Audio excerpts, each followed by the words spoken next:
Dilip Shukla Das ni mangkuthino hospital ni party office telangmani jora mangkuthino kubun lamati ferit langnani chai tokha police fiaba mangkuthino lahar ka shulaikha CPIM ni haste tangfang Jitendra Chaudhary no khoboi CPIM ni kubun adong rok patimung koktishal diboro heritage park gana amsayo Paithago Shapungni Zungjal Paimani Yagulo, Koktishal Shanja Jora Tubu Zakha, Dilip Shukla Das ni Mangkuthi, Circuit House ni Gandhiji Murti Gana Tubu ni Mangkuthi no Borom Yafar Laika, CPIM ni Adong Rok, Ajora Manzakha, Kebeng ni Bodol ni Ozama, Manik Sorkar no Khoboi Congress Bodol ni Kishashuk Adong Rok. এখন থেকে নিয়ে যাব ওই গান্ধী মূর্তি অবধি এখানে গিয়ে ফুল দিয়ে কেউ কোনো স্লোগান না মৌন মৌন মৌন স্যার সামনে সামনে এখন কি পুলিশের থেকে অনুমতি দেওয়া হয়েছে? তো বললাম তো আপনার নামও কি অনুমতি আছে না আছে পারমিশন করতে হবে তো ছাড়াতে হবে তো যে এখানকার সরকার নির্লজ্জ অমানবিক নিষ্ঠুর হতে পারে আমরা তো এটা করতে পারি না কাজেই এই ডেড বডির জন্য তার প্রিয়জনরা অপেক্ষা করে আছে কাজে আমরা নিয়ে যাব তারা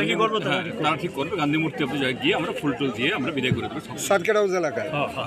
পার্টি অফিসে নেওয়ার অনুমতি পেলেন না? না দেয়নি কি করে এই তো হলো গণতন্ত্র প্রায় 8 ঘন্টা যাবৎ মৃতদেহটি রাস্তার মধ্যে কি বলবেন? এটাই তো গণতন্ত্র এই হলো বিজেপির গণতন্ত্র সবকা সাথ সবকা বিকাশ আমরা সকালবেলা জানতে পেরেছি গতকাল রাত প্রায় 11:30 আপনার কল্যাণপুর সংলগ্ন দ্বারিকাপুরে শিলপাড়ায় আমাদের এই কমরেডের বাড়িতে আক্রমণ হয় এবং আহত অবস্থায় তাকে কল্যাণপুর হাসপাতালে নিয়ে যাওয়া হয়। সেখান থেকে সম্ভবত খোয়াই হাসপাতালে নিয়ে যায়, খোয়াই হাসপাতাল থেকে রেফার করে জীবিতে সকালবেলা সম্ভবত 7:30 থেকে 8টায় তিনি শেষ নিঃশ্বাস ত্যাগ করেছেন এবং আক্রমণ যারা করেছেন তার পার্শ্ববর্তী বাসিন্দা, তিনি এটি পঞ্চায়েতের প্রধান বা চেয়ারম্যান যাই হোক। এখন আমাদের পার্টির তরফ থেকে খুব স্বাভাবিকভাবেই হাসপাতালে লোকজন পাঠানো হয় এবং যা যা করণীয় স্বাস্থ্য দপ্তরের দিক থেকে সেটা করার পর এই মৃতদেহটি আমাদের পার্টি অফিসে নিয়ে আসার জন্য বলা হয়। আমাদের পার্টি সম্পাদক জিতেন চৌধুরী ডাইরেক্টর জেনারেল অফ পুলিশের সাথে কথা বলেছেন।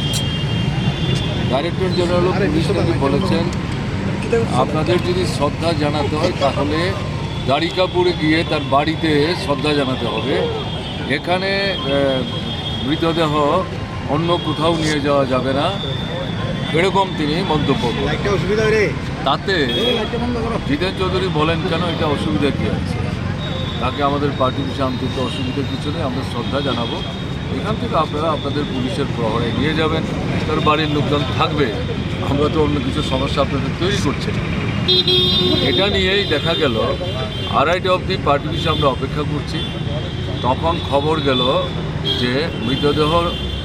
আপনার জিবি হাসপাতাল থেকে বেরিয়ে রওনা হচ্ছে এবং এটা আমাদের পার্টি অফিসের দিকে আর যাবে না এবং সম্ভবত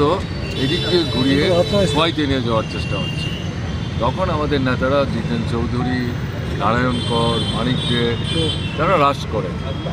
আমাদের ধারণা ছিল হয়তো এখানে কথাবার্তা বলে অনুরোধ জানালে নিশ্চয়ই তার মৃতদেহ পার্টি অফিসে যাবে, আমরা সবাই সেখানে ফুলমালা নিয়ে অপেক্ষা করছিলাম